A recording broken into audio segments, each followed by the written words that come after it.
عذاب قبر کا عبرتناک واقعہ۔ مجھے عذاب قبر سے متعلق ایک واقعہ یاد آیا۔ یہ واقعہ گلگت میں پیش آیا تھا۔ ایک شخص قبرستان کے پاس سے گزر رہا تھا۔ اس نے کسی قبر سے یہ آواز سنی کہ مجھے نکالو، میں زندہ ہوں۔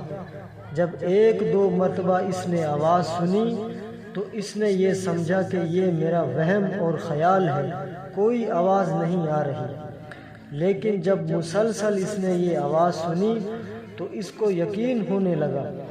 چنانچہ قریب میں ایک بستی تھی، وہ شخص اس میں آیا اور لوگوں کو اس آواز کے بارے میں بتا کر کہا کہ تم بھی چلو اور اس آواز کو سنو۔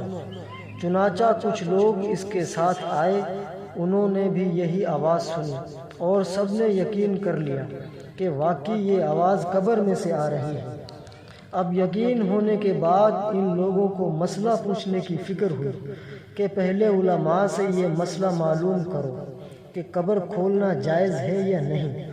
چنانچہ وہ لوگ محلے کی مسجد کے امام صاحب کے پاس گئے اور ان سے کہا کہ اس طرح قبر میں سے آواز آ رہی ہے اور میت یہ کہہ رہی ہے کہ مجھے قبر سے نکالو، میں زندہ ہوں۔ امام صاحب نے فرمایا، اگر تمہیں اس کے زندہ ہونے کا یقین ہو گیا ہے تو قبر کھول لو اور اس کو باہر نکالو۔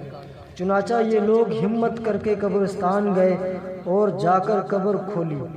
اب جوں ہی قبر کھولی، تخت ہٹایا، دیکھا اندر ایک عورت ننگی بیٹھی ہوئی ہے اور اس کا کفن گل چکا ہے، اور وہ عورت کہہ رہی ہے کہ جلدی سے میرے گھر سے میرے کپڑے لاؤ، میں کپڑے پہن کر باہر نکلوں گی۔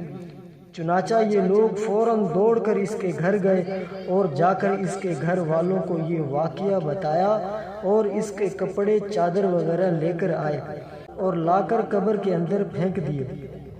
اس عورت نے کپڑوں کو پہنا اور چادر اپنے اوپر ڈالی اور پھر تیزی سے بجلی کی طرح اپنی قبر سے نکلی اور دوڑتی ہوئی اپنے گھر کی طرف بھاگی اور گھر جا کر ایک کمرے میں چھپ کر اندر سے کنڈی لگا لی۔